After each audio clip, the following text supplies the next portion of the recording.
하나님 말씀을 읽도록 하겠습니다. 느헤미야서 7장 1절부터 7절입니다. 그 다음에 66절부터 72절까지 읽도록 하겠습니다. 구약성경 735쪽 느헤미야 7장 1절부터 7절까지 제가 먼저 읽겠습니다.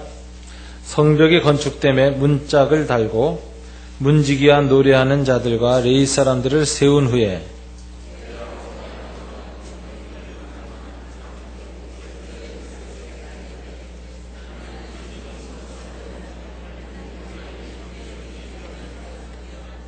내가 그들에게 이르기를 해가 높이 뜨기 전에는 예루살렘 성문을 열지 말고 아직 파수할 때 곧 문을 닫고 빗장을 지르며 또 예루살렘 주민이 각각 자기가 잘하는 곳에서 파수하되 자기 집 맞은편을 지키게 하라 하였노니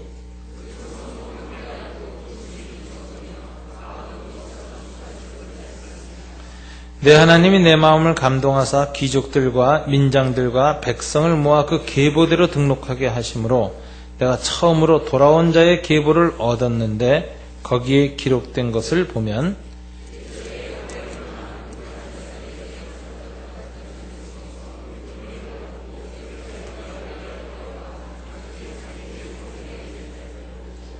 다 함께 스룹바벨과 예수아와 느헤미야와 아사랴와 라마와 나하마니와 모르드게와 빌산과 미스베렉과 비그웨와 느흥과 바나와 함께 나온 이스라엘 백성의 명수가 이러하니라.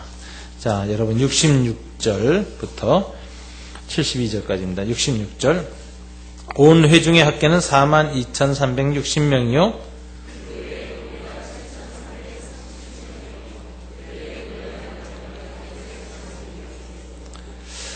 말이 736마리요 노새가 245마리요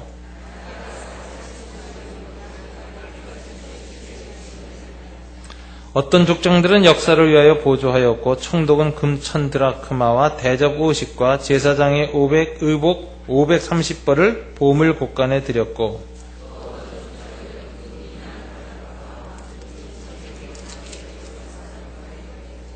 다 함께 그 나머지 백성은 금 2만 드라크마, 은 2천만회와 제사장의 의복 67벌을 드렸더라. 아멘.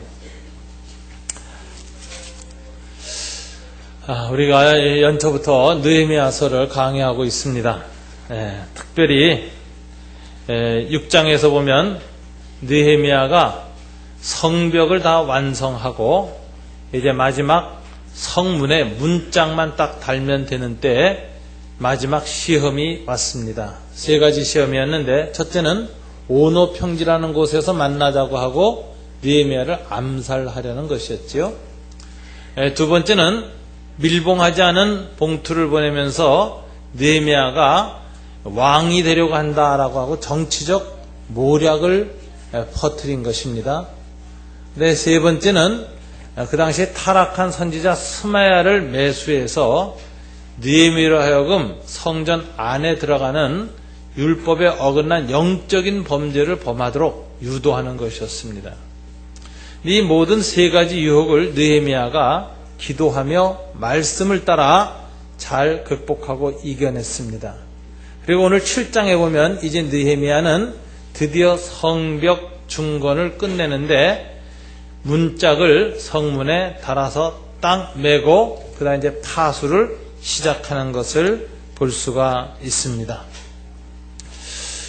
여러분, 이 느헤미야가 이 성벽을 재건하고 성문에 문짝을 단다는 게 이게 무슨 말이냐, 무슨 의미인가? 이게 좀 우리 신앙생활, 오늘날 우리들의 신앙생활과 연결해서 적용을 해야 됩니다. 해석은 그렇게 하면 안 되지만 적용은 정말 알레고리칼한 적용이 좀 가능합니다. 그래서 오늘 본문에서 저는 적용을 좀 이렇게 생각을 해봤는데요. 여러분, 구약시대 이스라엘 백성은 그 신앙생활을 두 가지 틀에 의해서 역동적으로 유지해 왔습니다. 첫째가 뭐냐면은 이스라엘의 신앙의 중심에 뭐가 있느냐? 예배처, 성막이 있습니다. 또 성전이 있습니다. 제사 드리는 곳이 있습니다. 그리고 외곽에 뭐가 있느냐? 율법이 있습니다. 율법이. 하나님은 시내산에서 먼저 율법부터 줬습니다. 율법은 삶의 일상적인 모든 부분에서 어떻게 하나님을 경외하는가가 드러나 있습니다. 그래서 시내산 율법을 보면 거기에 민법도 있고 형법도 있고 제산상속법도 있고 여러 가지 제사법을 포함해서 모든 일상생활에 관한 하나님의 도덕적이고 윤리적인 높은 신앙적 기준이 요구되고 그 규범이 들어있습니다. 그래서 이 구약시대 하나님의 백성의 일상의 경건은 뭐로 규정되느냐? 율법이 규정하는 겁니다. 이 율법이라는 게 워낙 높은 경건성과 도덕성을 요구하고 있기 때문에 타락한 인간의 성품으로 율법을 만족시키고 율법의 의를 다 이루어내기가 어려운 겁니다. 그래서 율법을 바라보면서 율법을 못 지킬 때마다 죄를 범하게 되고 또 죄책감을 갖게 되고 죄에 대한 깊은 무게를 느끼게 되고 힘듭니다. 그래서 이렇게 죄책감이 깊어지고 죄에 대한 무게가 생기면 내가 죄인이라는 깊은 자각이 생기면서 어떤 현상이 일어나느냐? 율법에 대해서 포기해버려요. 절망해요. 야, 이 율법 난 도저히 못 지키겠다. 그래서 신앙이 무너지는 겁니다. 죄책감과 죄 때문에. 그렇기 때문에 이스라엘의 신앙생활이 살아나려면 율법만 갖고는 안 돼요. 율법으로 말미암은 죄라는 문제를 해결할 수 있는 또 다른 기능이 필요해요. 속죄의 기능, 용서의 기능, 회복의 기능, 다시 스타트할 수 있는 힘과 은혜를 받는 기능이 필요한데 그게 뭐냐? 그게 중앙성소입니다. 성전입니다. 오늘날 말하자면 예배당이죠. 그곳에 와서 짐승의 피로 속죄하고 제사장을 통해서 죄의 용서를 받고 하나님과의 중보를 통해서 제사장을 통한 중보를 통해서 하나님과 관계 회복되고 그 과정에서 하나님이 나의 죄를 다 이렇게 속죄하고 용서하셨다는 것에 대한 감각이 생기고 감동이 오고 또 그리고 하나님께서 주시는 사랑을 은총을 자비를 누리게 됨으로 말미암아 그래 이렇게 나를 사랑하시고 이렇게 내 허물을 덮으시는 주님께 내가 다시 헌신하자 다시 충성하자 다시 순종하자 하는 마음을 가지고 또다시 율법을 지킬 힘을 얻게 되는 겁니다. 그래서 삶의 일상성은 율법이 삶의 제의 이것은 제사가 의식이죠. 의식 속죄 이건 제의가 컬트입니다. 이게 하는 거예요. 그래서 컬트는 예배와 제사의식을 통해서 컬처 문화 삶은 율법으로 이렇게 돼서 이 두 가지가 서로 상호 보완작용을 하면서 서로를 지켜내는 이것이 이스라엘 백성의 신앙생활의 가장 중요한 원리다 이렇게 봐야 됩니다. 근데 이제 느헤미야 당시에 이 포로로 귀환한 이 이스라엘 백성이 뭘 짓느냐 제일 먼저 뭘 지었습니까? 에스라와 스룹바벨 때 와가지고 제일 먼저 성전을 재건합니다. 학개서가 바로 성전 재건 이야기죠. 성전을 재건해요. 중앙성소부터. 그래서 이방 생활하면서 생겼던 모든 죄, 갈등, 더러움을 다 씻습니다. 그리고 나서 에스라가 율법을 가르치죠. 율법 체계를 다시 세웁니다. 그러면서 느헤미야가 들어와가지고 예루살렘 성벽을 재건합니다. 그러니까 성전 재건하고 성벽 재건해요. 그래서 성벽이라는 게 느헤미야가 재건하는 이 성벽 이게 뭘 의미할까? 여러분 성벽은 삶의 일상성을 보호하고 지키는 것입니다. 성벽이 있어야 이스라엘 백성은 외부로부터 보호됩니다. 그들의 신앙의 정체성을 유지할 수 있습니다. 외부의 영향력을 걸러낼 수 있습니다. 그래서 성전을 중심으로 해서 하나님을 향한 거룩한 제의가 행하여지고 성벽을 이 바운다리로 해가지고 경계선으로 해서 이스라엘 삶의 공동체, 그 사회가 형성되는 겁니다. 그래서 이 성벽 재건을 저는 뭐라고 생각하느냐, 구약의 율법과 같은 율법의 기반을 둔 그런 생활, 크리스찬의 삶의 완성을 의미하는 것이다. 파괴된 성벽을 재건한다는 것은 파괴된 그리스도인의 일상성을 회복하는 것이다 라는 메시지를 갖게 된다는 것입니다. 이 성벽에 보면은 성문이 12개 있었습니다. 근데 성문의 기능이 각각 달랐어요. 어떤 문은 마문이라 그랬는데 군대가 주로 드나드는 문이었습니다. 군인들이 드나들었어요. 그래서 그 마문 옆에 군영이 있었습니다. 또 양문이라는 문이 있었어요. 그건 주로 성전으로 들어가는 직행 토록로인데 양을 끌고 들어가요. 그 제사 드릴 양들 이런 게 들어간다. 또 그런가 하면 분문이라는 문이 있어요. 분문. 분문이라는 문은 똥분자입니다. 그래서 청소, 그 모든 오물들이 나가서 그 흰놈의 골짜기로 다 버려지는, 이렇게 시체도 글로 나갔습니다. 온갖 더러운 거 나가는 것입니다. 그 다음에 워러게이트도 있었습니다. 수문.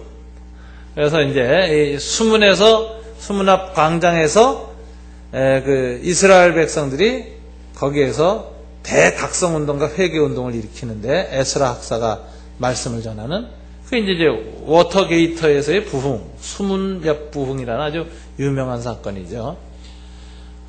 미국의 워터게이트 사건 나왔잖아요. 그런 이름이 다 성경에서 나온 거예요.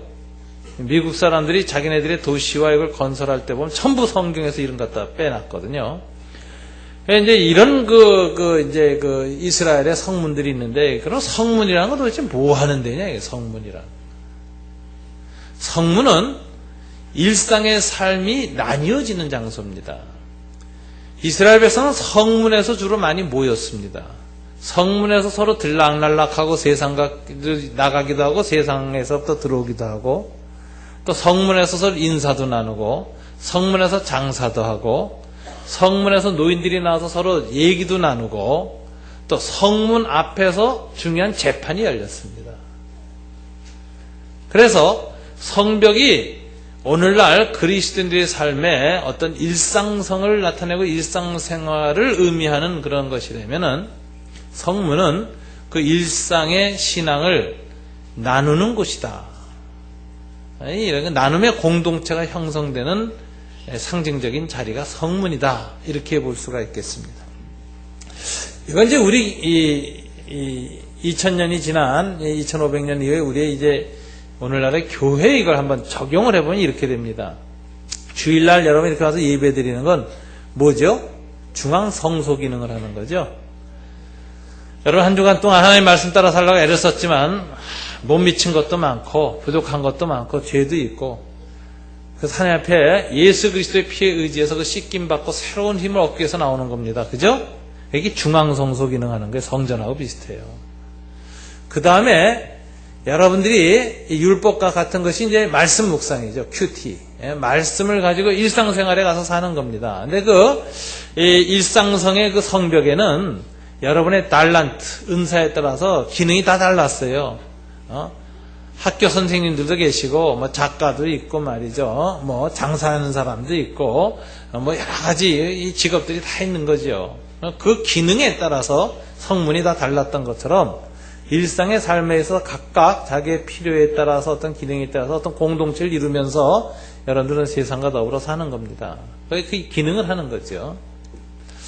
근데 이제 그렇게 그 삶의 일상성, 여러분이 갖고 있는 달란트 또는 재능을 잘 개발해서 세상에서 아름다운 직업이나 자기가 세상을 섬길 수 있는 어떤 터전을 세워가지고 거기서 열심히 하는 것이 바로 예루살렘 성벽을 짓는 것과 같은, 회복하는 것과 같은 것입니다. 그게 무너지면 신앙의 정체성도 지키지 못하고 세속과 동화되고 무너지는 겁니다. 그래서 여러분들이 제2공동체로 모이는 것이 중요할 뿐만 아니라 뭐가 더 중요하냐? 여러분의 일상성 속에서 하나님의 거룩함을 드러내고 하나님 백성답게 사는 그 성벽을 재건하는 것, 그게 굉장히 중요한 겁니다. 근데 이제 그 중에 성문이 있어요, 성문이. 문.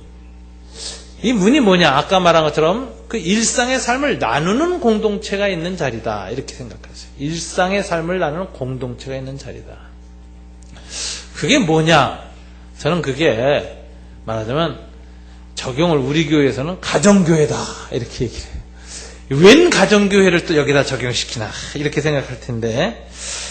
제가 이거 보면서 무슨 생각이냐면 이 4절에 보니까 이런 얘기를 해요. 내가 그들에게 이르기를 해가 높이 뜨기 전에는 예루살렘 성문을 열지 말고 아직 파수할 때 곧 문을 닫고 빗장을 지르며 또 예루살렘 주민이 각각 자기가 지키는 곳에서 파수하되 자기 집 맞은편을 지키게 하라 하였노니 이런 얘기가 나오는데 예루살렘 성벽을 만들고 성문지기를 세웁니다. 문지기를 세우죠. 7장 1절 보세요.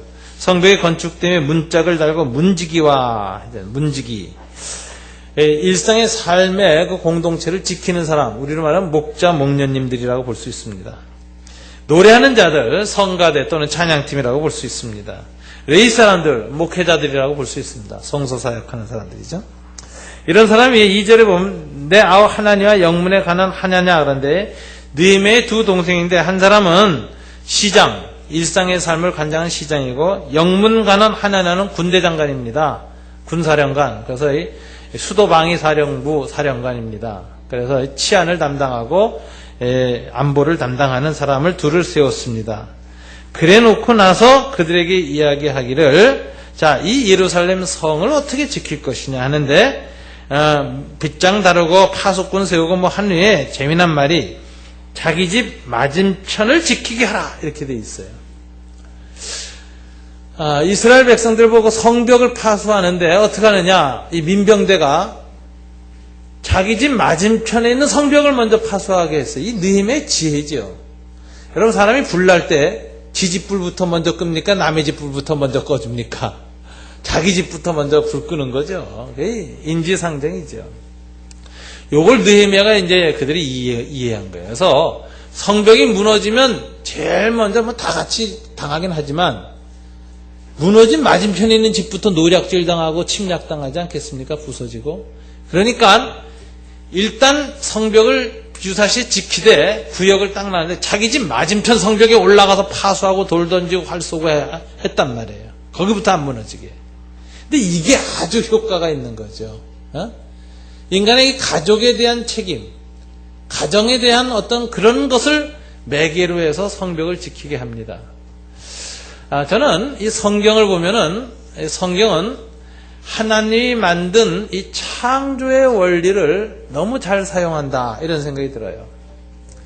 하나님이 이 세상에 인류를 만들 때 제일 먼저 어떤 연대성을 더 강조하셨느냐? 가족관계를 강조하셨습니다. 하나님이 처음 만든 공동체가 교회가 아니라 뭐였어요? 가정이었어요. 가정. 아담과 하와 그 아들들 가정 공동체. 이게 인간의 연대성의 기초입니다. 인간은 가족이라고 하는 강한 연대성을 가진 존재입니다. 그래서 복음도 어떻게 전파되는 것이죠? 주 예수를 믿으라. 그리하면 너와 네 집이 구원을 받으리라. 여러분이 복음을 받게 되면 무슨 일이야? 저절로 가족들한테 제일 먼저 복음이 전파돼요. 왜?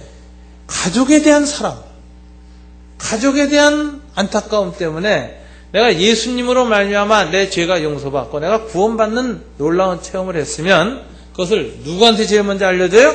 가족한테 알려주죠. 거지가 길에 다녀서 다 굶어 죽게 생겼는데 잔치집 만나가지고 아주 잘 얻어먹었습니다. 근데 딱 나와가지고 와서 아무한테도 안 알려준다. 이건 아주 양심불량 거지죠. 알려줘야 돼요. 거지들한테.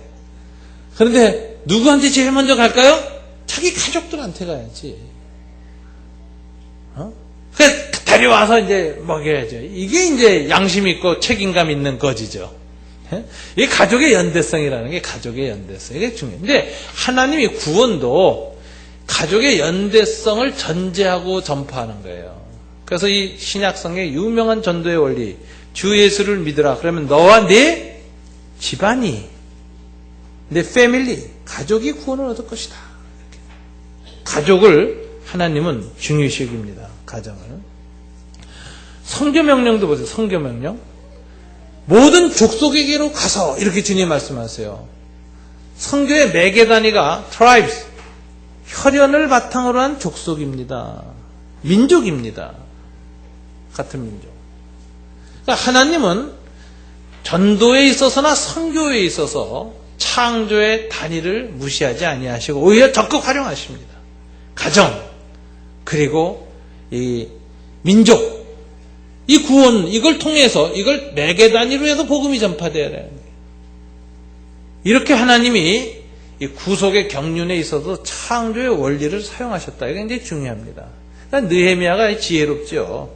이 하나님의 이런 지혜가 이미 자연히 녹아 있어서 성벽 다시 짓는데도 너희 집 맞은편에 있는 성벽을 먼저 파수케 하라. 뭐 이렇게 이제 하는 거 보면 지혜롭습니다. 여러분, 초대교회 공동체가 오늘날처럼 이렇게 건물이 있다거나 공개적으로 예배를 드릴 수 없었습니다. 그래서 다 함께 그 지역에 있는 사람들이 사도 바울이나 베드로가 왔다 그러면 소문나서 모일 때는 지하 공동묘지에 몰래 숨어서 모였습니다. 불 파고. 그래서 모였는데 그렇지 않고 일상적으로 예배 드릴 때 매 주일날 지하 공동묘지에 모일 수 없죠. 그럼 소문나서 다 잡혀가죠. 그죠? 어떻게 했을까요?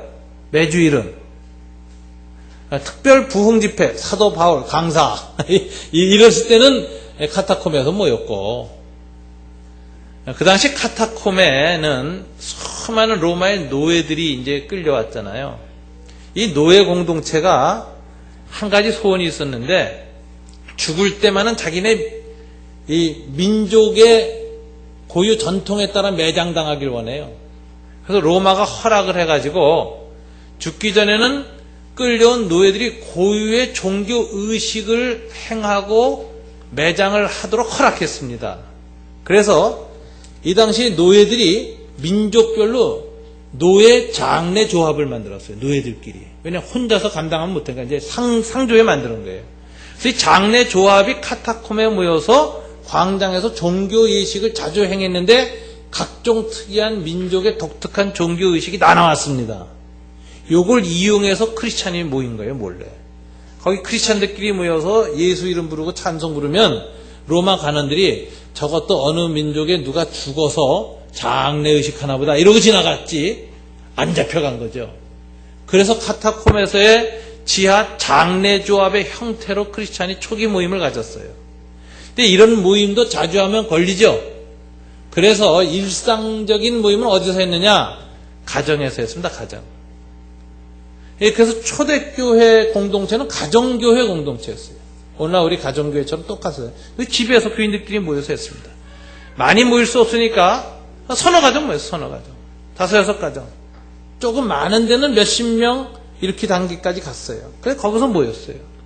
그래서 초대교회는 가정을 매개로 해서 복음이 전파됐습니다. 이 가정은 꼭 패밀리만을 의미한 게 아니라 노예들도 다 포함됐습니다. 초대 로마 사회는 사회 기초 공동체가 가정이었어요. 이게 무슨 소리냐? 오늘날은 사회 기초 공동체가 가정이지만 또 다른 것도 많죠. 직장도 있죠. 직장과 가정이 분리되어 있죠. 남편이 다 직장으로 출근하죠. 옛날에는 안 그랬습니다. 옛날에는 오늘날처럼 산업화 사회나 이렇게 분업화된 그런 사회가 아니었어요. 모든 산업 생산은 어디서 했어요? 가족이 했어요. 모여서 함께 길쌈해서 옷감 만들어서 팔았고, 같이 농사지어서 팔았고, 같이 해서. 그래서 사회 경제적인 기초 단위가 가정으로 이루어졌습니다. 그래서 이 가정이 변화되면 로마 사회 전체가 변화되는 거예요. 로마 사회의 사회, 정치, 경제, 문화적 혁명은 가정에서 시작하는 겁니다. 초대교회가 가정을 변화시켰기 때문에 가정교회를 중심으로 이게 쫙 늘어나면서 마지막에 로마 전체가 변화된 겁니다. 로마라는 사회가 다 뒤집어져서 기독교 국가로 변화된 이유는 사회의 기초 공동체인 가정을 공략하는 전략적인 상황이 바로 나타났어요. 이게 누가 무슨 로마 제국을 기독교 혁명으로 뒤집기 위한 탁월한 전략가가 전략을 세워서 한 게 아닙니다. 그냥 자연스럽게 주님의 말씀 따라 내 지방과 내 가정을, 내 형제와 내 민족을, 성경의 창조의 이 연대성의 단위를 매개로 해서 복음이 전파되다 보니까 자연스럽게 가정교회가 시작되어졌고, 가정교회가 로마 사회 전체를 변화시켰습니다. 여러분, 제가 오늘 가정교회에 관해서 이렇게 얘기하는데, 가정교회란 뭐냐? 저는 이게 주일날 모이는 이것은 성소로서의 역할을 하고, 가정교회는 성벽의 역할을 합니다. 크리스찬의 일상의 삶의 문제를 나눠요. 이 가정교회를 하게 되면 이제 가장 첫 번째로 제가 보니까 나타난 변화가 뭐냐? 이 가정교회 운동. 지금 전 세계의 가정교회 운동이 지금 일어나고 있습니다. 21세기는요, 21세기의 신학과 신앙의 핫 이슈는 교회론이에요. 19세기에는 기독론이었어요. 예수가 유대 랍비였느냐, 유대 열심당 혁명가 중에 한 사람이었느냐, 정말 그리스도의 하나님의 아들이었느냐. 이것이 20세기 초반 1901년부터 1950년까지 전 세계 신학자들의 논쟁이었습니다. 기독론 논쟁이라고 그러죠. 그 다음 1950년부터 2000년까지는 성령론 논쟁이었어요. 오순절교회, 성령의 귀신 쫓음, 병 고침 이런 이적과 기사가 많이 일어났어요. 하나님은 이미 1950년부터 포스트 모던을 준비하셨다라는 거죠. 이성과 과학이 사회과학과 이데올로기가 무너질 것을 이미 대비하셨다. 이게 성령론입니다. 그 다음에 21세기 2000년부터 2050년 내지 2100년까지 앞으로 100년의 신앙의 운동이 모이는데 공동체론이에요. 기독교 공동체는 어떤 공동체가 돼야 인류의 이 위기 속에서 대한 공동체가 될 것이냐. 이게 논쟁이거든요. 그래서 이 교회론 논쟁입니다. 솔직히. 그런데 이 교회론 논쟁 중에서도 가장 첨단에 앞서 있는 게 가정교회 운동이에요.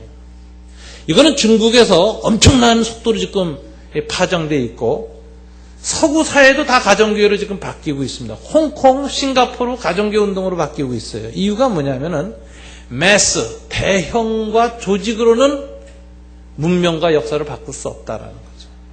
이제는. 그래서 이 가정의 변화가 세계를 변화시키는 가장 큰 기초다, 이렇게 얘기하는 거예요. 그래서 우리 교회에서 행하는 이 가정교회 운동이 21세기 신학운동의 가장 첫 부분에서 우리가 실험을 하고 실천을 하고 애쓰는 이런 벤처 처치입니다. 굉장히 아주 중요한 영적 그런 실험을 우리가 하고 있는 이런 운동입니다. 그런데 이 가정교회를 해보고 나면 이제 변화되는 게 있는데, 제일 먼저 부부관계가 좋아집니다. 가정이 살아나요, 대체로 보면.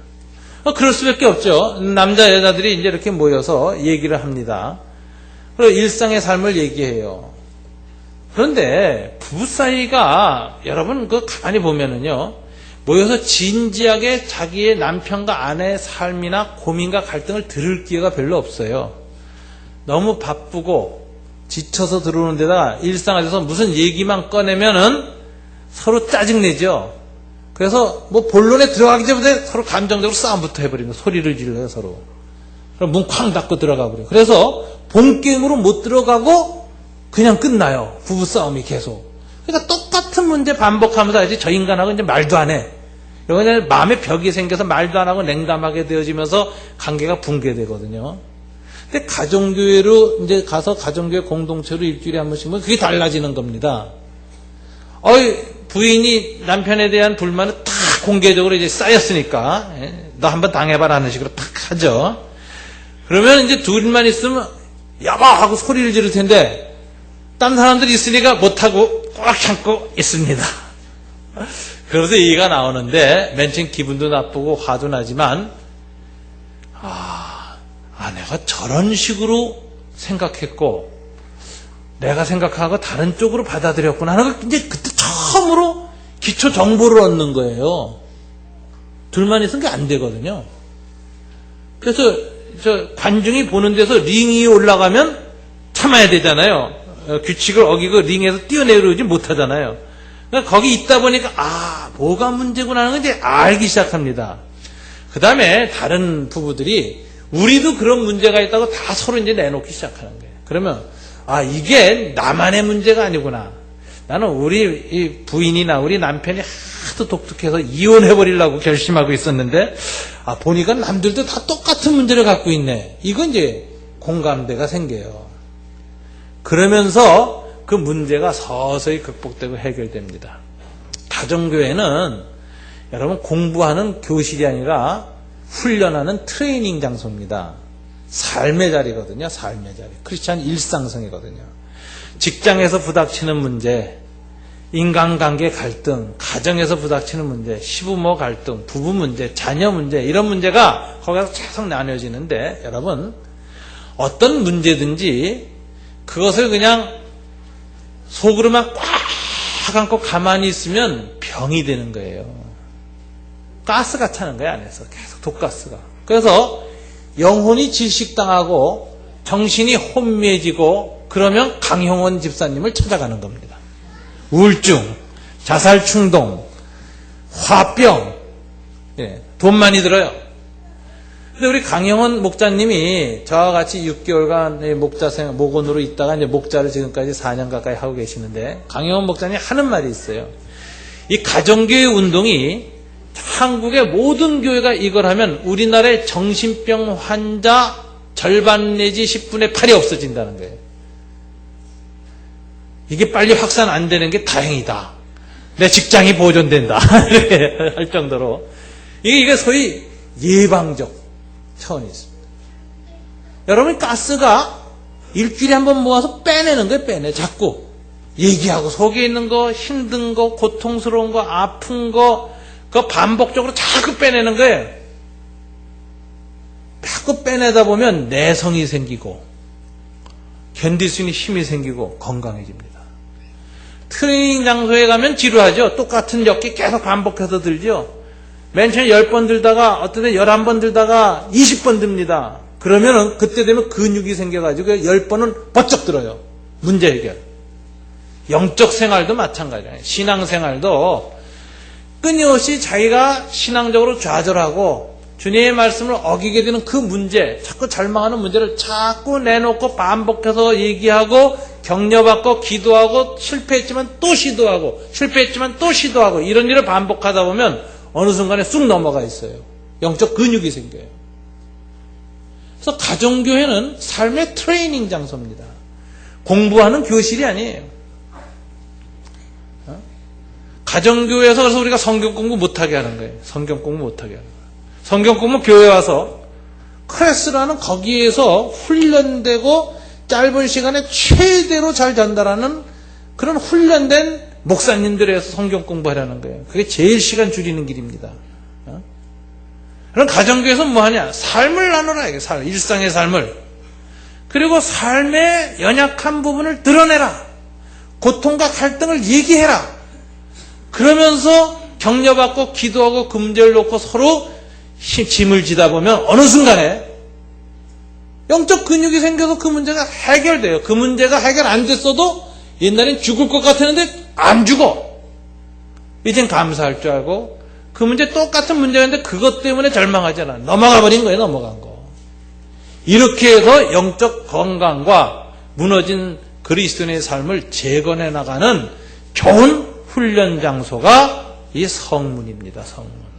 여기에서 모여서 우리의 삶을 나누고 교제하고 하면서 성문을 단단히 지키고 굳세게 하고 강화시키고, 그래서 이 신앙의 정체성과 신앙의 내용을 강하게 확보하는 그런 자리, 이 성문 공동체, 이게 이 가정교회입니다.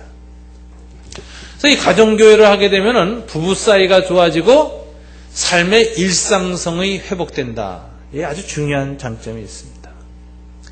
두 번째, 이 가정교회는 말이죠. 이 하다 보면 뭐가 이제 장점이 있느냐면 전도가 돼요. 전도. 오늘날 전도는 옛날처럼 길거리 나와서 예수천당 하면 안 되는 거예요. 근데 사실 이것도 이게 우리 한국에서 전설적으로 그 예수천당 이야기가 나와서 그렇지, 그 예수천당 외친 그 목사님, 제가 이름이 깜빡 생각이 안 났는데 초대교회 지도자였죠. 이분이 굉장히 독특한 분입니다. 길거리 지나가면서 이분이 그 평양시내에서 예수 천당 불신지옥을 외쳤는데, 그게 100년 전 얘기예요. 그때는 그래도 좀 신기했어요. 예수가 뭔지 모르니까. 근데 그때도 미친 사람 취급받았어요, 그 목사님. 한 번은 일본 경찰서장이 말을 타고 지나가는데 말귀에다 대고 예수 천당 해가지고 말이 놀래서 경찰서장이 나가 떨어졌어요. 화가 나서 끌어다가 빠따를 쳤는데 엉덩이를 빠따로 딱 치니까 예수! 하고 또 딱지가 천당하는 거예요. 그래서 하도 어처구니가 없어가지고 왜 이러냐 그랬더니 나는 여기까지 예수 천당이 꽉 차 있어서 때리면 나옵니다. 이런 거예요. 걸어다니면 나옵니다. 흔들려서. 이런 분이었어요. 근데 이제 그때 일본에서 이제 그 유학하고 신학을 하고 하는 유명한 그 신학 교수님이 한 분이 신학교 교수인 목사님이 계셨는데 그분이 지나가는데 그분에다 대놓고 예수 천당했어요. 그래서 그때 그 목사님이 한 유명한 얘기가 있습니다. 자기가 그 예수 믿는 사람이고 목사님에도 불구하고 그 목사님한테 뭐라고 얘기했냐면은 나 당신처럼 될까봐 무서워서 예수 못 믿겠어. 이랬다는 거예요. 그러니까 그 당시에도 예수 천당 이렇게 막 일방적으로 외칠 때 거부감이 있었던 게 사실이에요. 근데 그때는 초기니까 그래도 그게 희소 가치가 있고 신기해서 사람들이 그냥 받아줬지. 요즘처럼 흔한 예수쟁이 많은 데서 다 다니면서 예수 천당 외치면 여러 소음공해로 잡혀갑니다. 그거 잡아가둬야 돼, 내가 봐도. 나 지하철에서 말이죠. 참 졸려서 자는데, 와서 소리 지르면, 정말, 이건 정말 공중도덕 방해죄로 고발하고 싶은 그런 생각이 들더라고요. 이거는 정말 사회 공익적인 부분에서 전혀 배려 안 하는 행동이다. 그래서 이게 무례한 기독교다, 무례한 기독교. 남의 입장을 생각 안 해요. 너무 전투적이고 공격적이고 일방적이에요. 이래가지고 복음 전파 안 됩니다, 요즘은. 요즘은 전도 어떻게 해야 되는지 아십니까? 관계를 먼저 가져야 돼요. 친구가 되고 벗이 되고 이웃이 되고 속에 있는 마음 고민을 다 나눌 수 있는 관계가 돼야 돼요. 두 번째는 공감성이 있어야 돼요, 서로가. 무슨 얘기를 하면은 서로 눈물이 글썽거리고 탁 끌어안아주고 안아주는 이런 공감적 관계가 형성돼야 돼요. 거기에서 마음을 여는 거예요. 그래서 먼저 사랑으로 섬겨야 됩니다. 친구가 돼야 됩니다. 벗이 돼야 됩니다. 같이 아파하고 같이 즐거워할 수 있는 관계를 만들어야 됩니다. 그리고 예수님 얘기를 해도 어떻게 해야 되느냐? 이 교리나 논리를 가지고 접근하면 예수에 대한 지식은 전달되지만 모든 논리는 반박 논리가 있게 돼 있어요. 끝까지 안 믿습니다. 나 논리로 다 예수 믿었던 사람 한 번도 못 봤어요.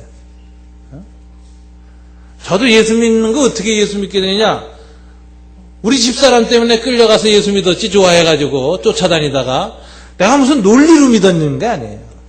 어느 날 감동을 받아서 믿었거든요. 근데 감동이라는 게 어디서 오냐, 이게 감동, 여러분. 논리나 지식에서는 이해와 동의까지는 돼요. 감동은 없어요. 마음을 여는 감동은 어디서 오느냐? 저는 감동은 삶의 변화에서 온다고 봐요. 삶에서 감동을 주는 거예요. 삶이. 근데 가정교회는 재미난 게 가정교회 전도 방식은 일방적인 전도 방식이 아니에요. 무례한 기독교 방식이 아니에요.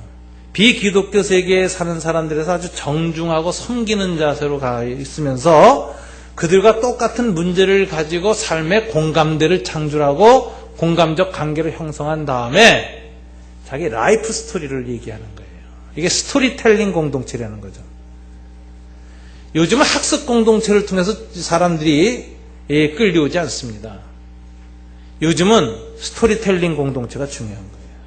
스토리텔링은 우리의 감동과 이걸 줍니다. 여러분 영화관에 가서 왜 돈 주고 영화 봐요? 거기에 스토리가 있기 때문에. 내 삶에 공감성을 주고 울고 웃게 만들고 나로 하여금 감동을 주는 어떤 스토리가 있기 때문에 돈 내고 여러분 스토리텔링이 진행되어지는 영화를 보고 아바타 보고 하는 거죠, 다. 왜 봅니까? 갔더니 계속 공부 가르쳐봐. 영화관에서. 누가 가서 영화 보겠어요. 지식과 지식을 정보를 강요하면 힘들죠. 그런데 이건 감동을 삶의 이야기 때문에. 근데 여러분 가정교회는 스토리텔링이에요. 불신자 입장에서는 와서 이렇게 보니까 예수쟁이들이 참 괜찮고 정도 들고 이렇게 점점 마음이 열리고 그러는데 얘기할 때 보면 감동을 준단 말이에요. 이번에 지선자매 얘기를 보잖아요. 우리 간증 들었잖아요. 그러면 지식 때문에 감동받습니까? 고난을 얘기하는데 똑같은 고난 당해도 어떻게 저렇게 고난을 받아들일 수 있을까?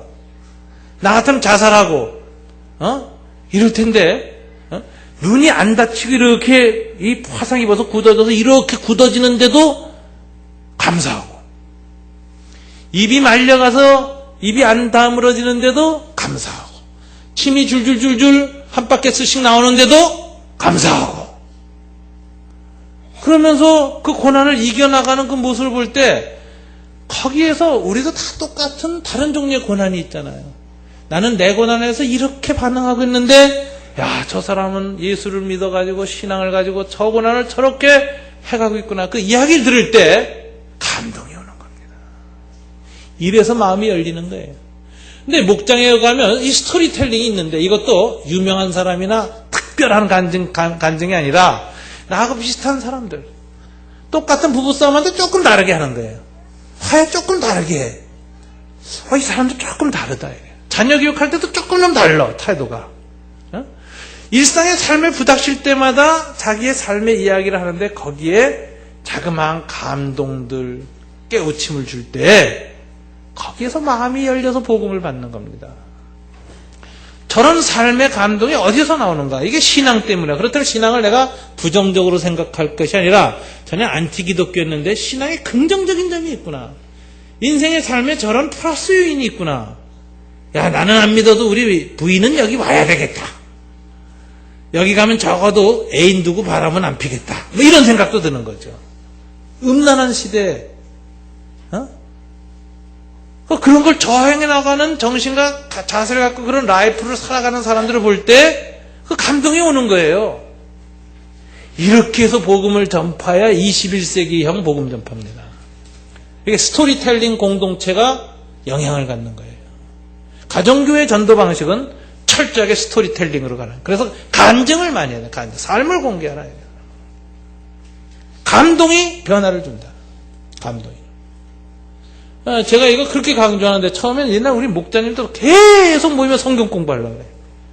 습관이 그렇게 돼서 학습 공동체에 너무 오랫동안 자라가지고 가방끈 길게 하고 공부만 해가지고 자꾸 가르치려고 그래요. 가르쳐서 동의와 이해는까지는 할 수 있을 겁니다. 근데 감동은 없어요.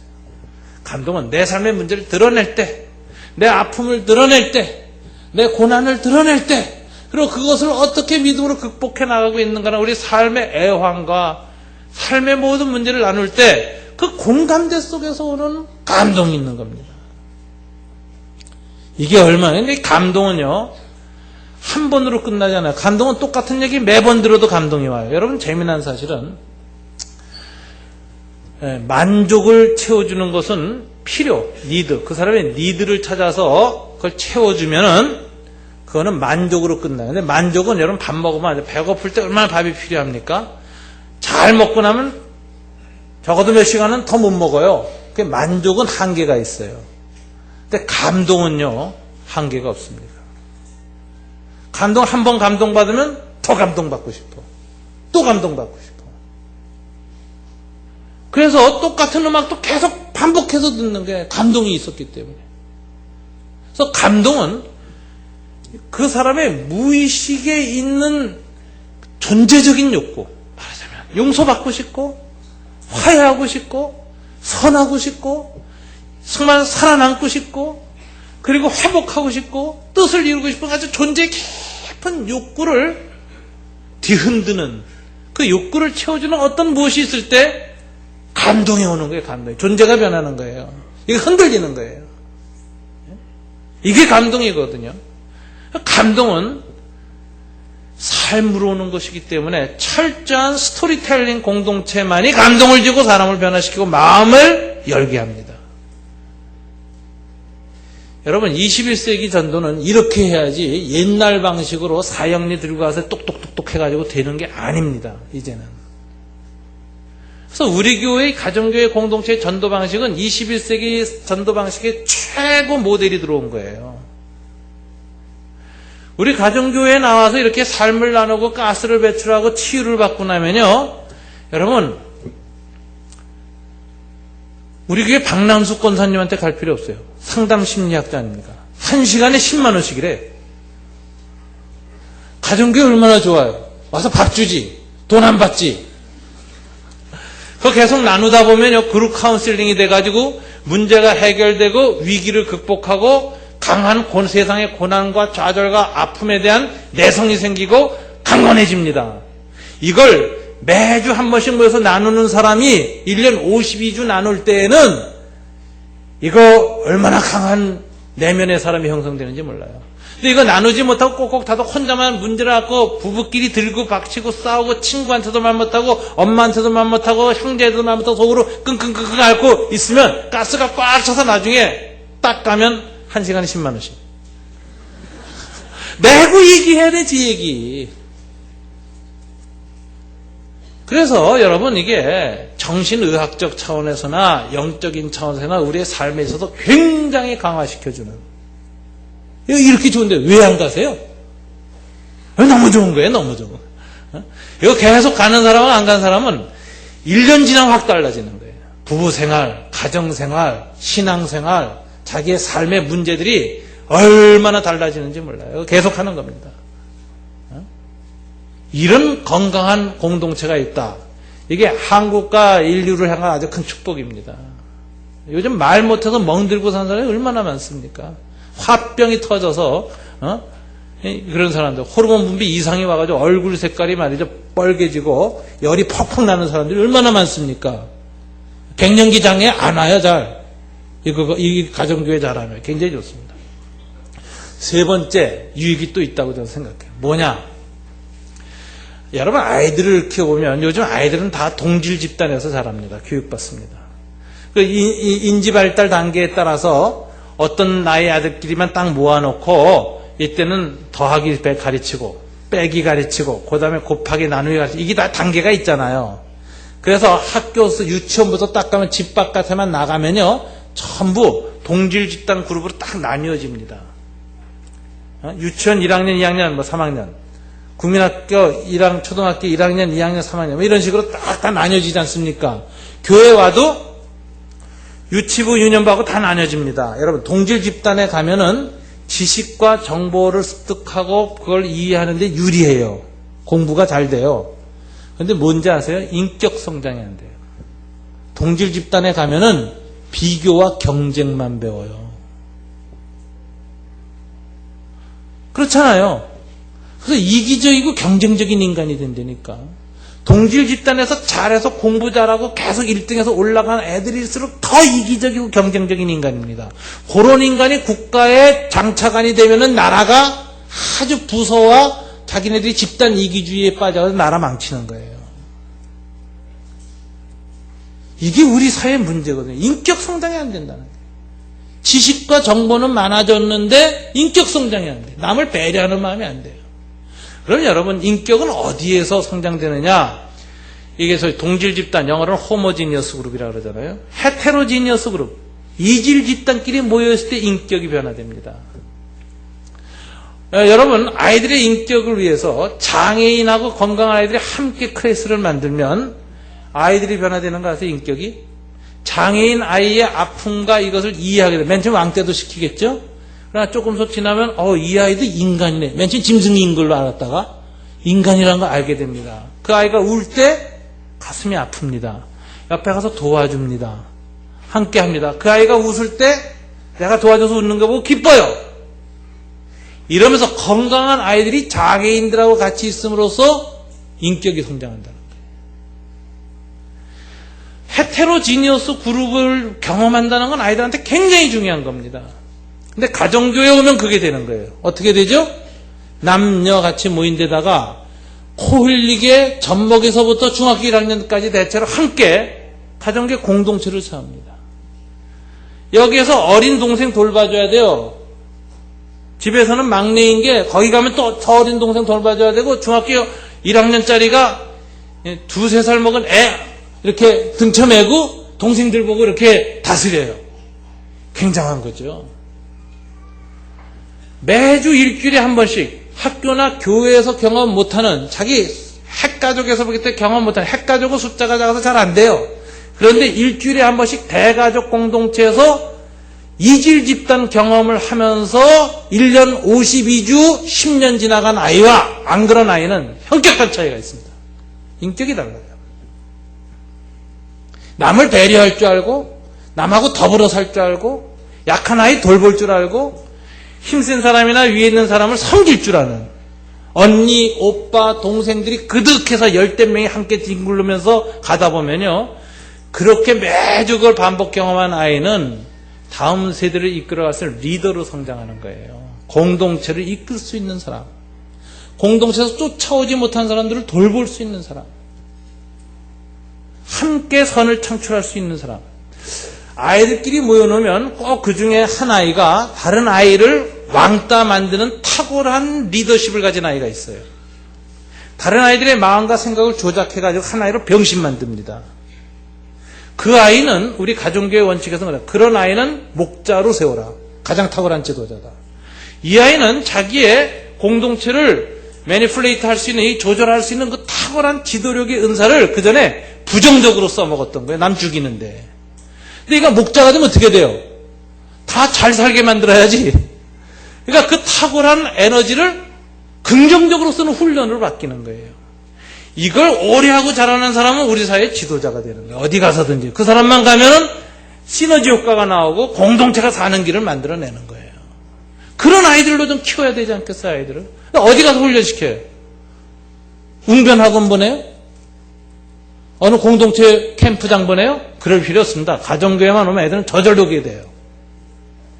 올해부터는 우리 박명재 목사님이 이제 우리 교재 개발이 다 끝나가지고 어린이 목자 양성 훈련을 시작합니다. 그래서 거기에서 훈련받고 매주 이걸 반복 학습하고 실천하다 보면 우리 교회에서 가정교회에서 자라나는 아이들은 이 세상 어느 곳에 가서도 공동체를 섬기고 이끌어갈 수 있는 아주 훌륭한 리더십을 가진 사람으로 자라는 겁니다. 가정교회 사역의 또 재미난 사실은 맨 앞부분에 어른들하고 같이 찬송을 부르고 어른들이 삶을 나누기 전에 아이들부터 먼저 한 가지씩 감사한 제목, 그 다음에 기도 제목을 얘기해요. 그러면 지난주에 시험 잘 봐서 감사하고요. 이번 주에도 시험 잘 보게 해주세요. 이렇게 딱 아이들이 얘기하잖아요. 이걸 매주 반복합니다. 이게 무슨 소린가? 사람들 앞에 서서 말하는 훈련하는 거예요. 말하는 훈련하는데 지식이나 생각을 얘기하는 것이 아니라 자기 문제를 드러내고 도움을 구하는 아주 이모셔널한 그런 표현을 할 수 있는, 정서적 깊은 표현을 할 수 있는, 사람의 심정을 뒤흔드는 말을 할 수 있고 울고 웃게 할 수 있는 프레젠테이션을 매주 연습합니다. 어른들 앞에서. 한국 사람이 다른 나라 사람들보다 똑똑해요. 아는 것도 많고 아주 똑똑해요. 그런데 문제가 뭐냐면 발표 훈련을 못해요. 어쩌다 한번 회장님 앞에서 발표할 기회가 왔는데 버벅거리고 있다가 내려가는 거예요. 근데 외국 사람들을 보면 이런 발표 훈련을 많이 시키기 때문에 아주 자연스럽게 나와서 얘기하고 웃기고 울리고 회장님도 막 농담하고 쪽하고 그래요. 그래서 똑같은 실력이 있어도 그 사람들보다 우리가 훨씬 더 쓰임받을 수 있는 기회를 잃어버려요. 자기에게 숨겨져 있는 재능이나 능력과 자기 생각과 마음, 계획을 남들한테 표현할 수 있는 기회는 일생에 몇 번 안 옵니다. 결정적이죠. 그때 100%, 200% 표현해야 되는데 대부분 한국 사람 거기서 잘 못해요. 50%도 못해요. 땀 삑삑 흘리고 이러다가 말도 못하고 막 가슴 치며 내려와. 그런데 가정교회에서 애들 잘하면 달라요. 내내 그렇게 했기 때문에 딱 사람들, 어른들, 상사들, 높은 사람들 앞에 딱 회중 앞에 서서도 자연스럽게 자기의 생각과 이것만 말할 뿐 아니라 자기 안에는 깊은 감정까지 드러내고 말해가지고 사람들 하여금 감동을 줄 수 있는 그런 프레젠테이션 할 수 있는 사람들로 자랍니다. 21세기의 그리스도인은 저는 세 가지를 가져야 된다고 생각하는데 앞머리를 따서 제가 S자를 붙였습니다. 첫째는 하나님을 경외하고 사람을 사랑하는 영성. 이 사람 사랑하는 마음이 가장 중요한 인간의 이 에너지예요. 그래서 사랑이라는 이 영성이 끊임없이 흘러나오는 사람이 그리스도인들에게 요구됩니다. 두 번째는 뭐냐면은 전문성이에요. 스페셜리티. 하나님이 이 세상에 우리를 보내실 때 세상을 풍요롭게 하고 세상을 섬기라고 준 독특한 재능과 은사가 있습니다.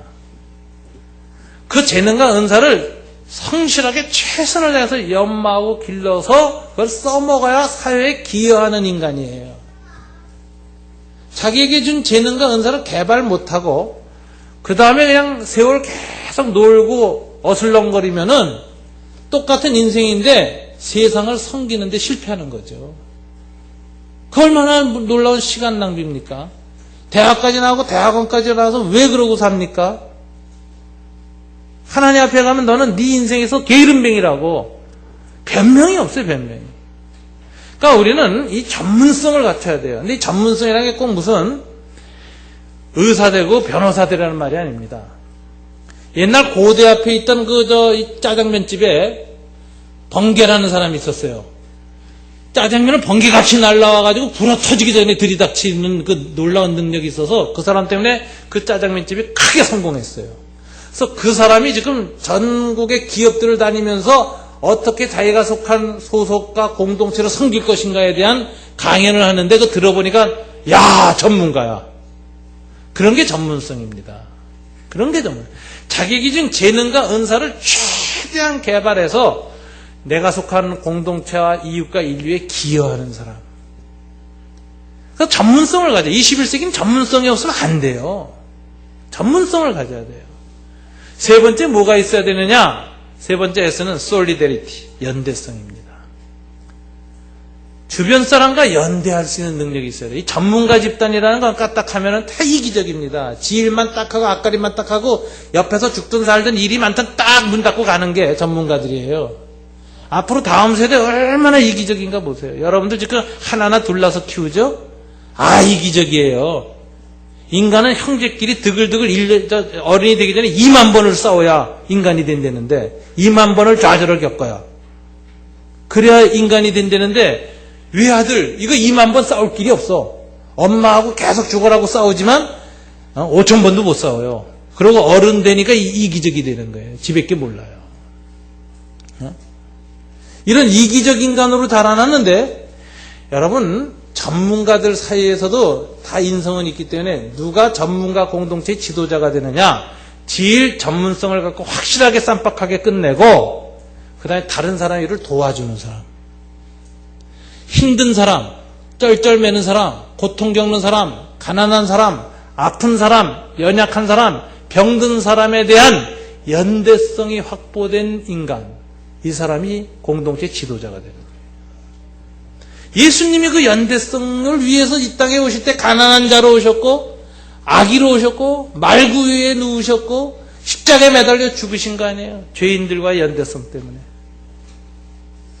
그리스도인이 이런 우리 사회에 약한 사람들, 가난한 사람들, 제3세계 사람들에 대한 깊은 연대성을 가져야 그리스도인다운 거예요. 북에 있는 동포들이 죽어가는데 그들의 죽음에 대한 깊은 연민이 있어야 그리스도인이지. 여러분 이 3S 스피리추얼리티 영성, 스페셜리티 전문성, 솔리데리티 연대성 이게 확보돼야 세상이 좋은 세상으로 변하는 겁니다. 이 연대성 훈련이 어디서 일어나냐? 가정교회에서 일어나요. 그 사람의 아픔과 실직의 아픔과 명예퇴직당할 것에 대한 두려움, 나이 50이 넘고 회사에서 임원으로 올라가면서도 이제는 몇 년 하고 그 다음에 뭐 할 거에 대한 두려움을 드러내놓고 서로 말하고 그걸 위해서 기도해주고 할 수 있는 이런 공동체. 인간의 연약함과 갈등과 아픔과 고뇌를 깊이 체득해 나가는 이런 공동체적 삶을 통해서 인간의 연대성이 확보된다는 거예요. 이거 하자고 우리가 가정교회 하는 겁니다. 가정교회 공동체는 21세기 사회에 대한 하나의 대안이에요. 이걸 잘 해낼 때 우리는 21세기 문제를 해결할 수 있다고요. 그런 인격을 만들어낼 수 있다. 그래서 저는 그렇게 생각해요. 사랑으로 땅 끝까지 주님의 지상계명이 사랑하라는 겁니다. 너희가 서로 사랑하라. 내가 너희를 사랑하는 것처럼 서로 사랑하라. 네 이웃을 내 몸같이 사랑하라. 사랑이라는 계명을 가지고 그걸 삶으로 실천하고 섬기면서 나누면서 삶의 아픔과 고통을 나누면서 땅끝까지 복음을 전파할 수 있는 이 21세기의 공동체 전도와 선교의 전략 21세기의 새로운 대안적인 라이프 스타일, 삶의 양식을 드러내는 그런 훈련. 이게 가정교회로 돼요. 가정교회로. 몇천 명 모였다고 좋은 교회 아니에요. 몇만 명 모여서 큰 예배당 짓고 편리한 시설 갖고 있다고 좋은 교회 아니에요. 성벽을 재건하고 성문을 중수할 때 그때 교회가 교회다 하죠. 우리 일상의 삶을 바꿔야 돼요. 예배는 그렇게 열심히 드리는데 일상생활은 다 무너진 그런 공동체가 되었을 때 엔티 기독교가 나오는 거고 일리가 있는 거예요. 무례하고 이율배반되고 위선적인 그리스도인 집단. 저것들 때문에 대한민국 망한다. 이런 소리 그래서 듣는 거거든요. 우리 사회를 고치고 가정을 회복하고 우리의 삶을 강하게 하고 남을 섬기고 세상을 품는 그리스도인의 품성, 가정교회를 통해서 발상할 수 있습니다. 저는 아주 확신컨대 21세기는 공동체라는 화두가 안 믿는 사람이나 믿는 사람 모두에게 중심 화두예요. 교회에서는 그것을 교회론이라 그러고 그것을 하나로 묶어낼 수 있는 가장 중요한 전략적 포인트가 가정교회 운동입니다. 여러분, 이 좋은 가정교회 운동에 꼭 참석하시고 동역자가 되주시고 동지가 되주시고 함께 삶을 바꿔나가는 일에 우리가 힘써 주시기를 다시 한번 주님 이름으로 축원합니다. 기도하겠습니다.